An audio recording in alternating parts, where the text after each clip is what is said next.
आता बातमी नागपूरमधून आहे। नागपूरमध्ये मनसेचं जिल्हा परिषद कार्यालयामध्ये अर्धनग्न आंदोलन सुरू आहे। विद्यार्थ्यांच्या गणवेशासाठी मिळणाऱ्या निधीमध्ये कपात केल्यानं मनसे आक्रमक झालेली आहे। विद्यार्थ्यांना याआधी गणवेशासाठी 300 रुपये मिळायचे, मात्र आता 240 रुपयांचा निधी या ठिकाणी वितरित केला जाणार आहे आणि त्याच अनुषंगाने आता मनसेचं जिल्हा परिषद कार्यालयामध्ये हे अर्धनग्न आंदोलन सुरू आहे। थेट जाऊयात नागपूरमध्ये, आमचे प्रतिनिधी आहेत आपल्यासोबत गजानन उमाटे।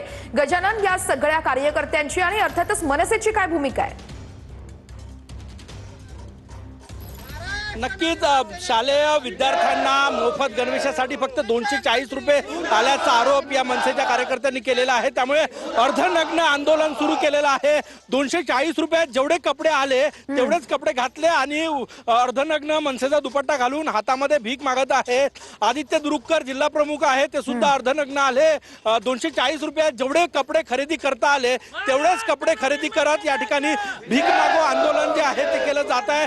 शालेय विद्यार्थ्यांना जे मोफत गणवेश दिला जातो त्यासाठी तुटपुंजा निधी दिला जातो, 240 रुपयात काहीच होत नाही। त्यामुळे भीक मागून शिक्षण मंत्र्यांना पैसे पाठवण्यासाठी हे आंदोलन जे आहे ते या ठिकाणी केलं जात आहे, आक्रमक आहे। आपण होर्डिंग्स या ठिकाणी बघू शकतो, गरिबाच्या लेकरांची थट्टा थांबवा अशा प्रकारचा घोषणा देत या ठिकाणी हे आंदोलन जे आहे ते केलं जात आहे। आदित्य, थोडक्यात सांग, अर्धनग्न का? मुळात आम्हाला 250 रुपयात जेवढे कपडे घेता आले तेवढेच आम्ही घेतलेले आहेत आणि 250 रुपयात एवढा ड्रेस येतो आम्हाला दुकानात मालकाने सांगितलं म्हणून आम्ही तेवढेच कपडे घातलेले आहेत।